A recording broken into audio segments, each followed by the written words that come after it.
Bizim komanda 1991-ci ildən, yeri gəlmişkən bu il 35 yaşımız tamam olur, marketinq və konsaltinqlə məşğul idi. Və 99-cu ildə bizi Kaspenci jurnalına dəvət edəndə, əsasən dəvət etdilər ki, Azərbaycanın ilk və bugünə olan yeganə neft, qaz və enerji sektorunda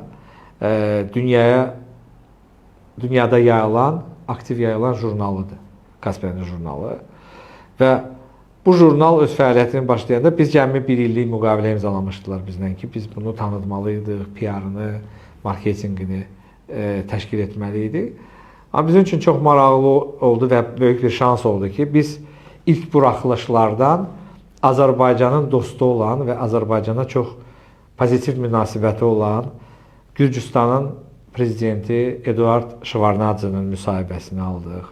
Sonra Türkiyənin prezidenti Süleyman Demirel'in müsahibəsini aldıq. Bundan sonra ardıcıl olaraq Azərbaycana münasibəti yaxşı olan ölkə başçılarının və baş nazirlərin müsahibələrini almağa başladıq.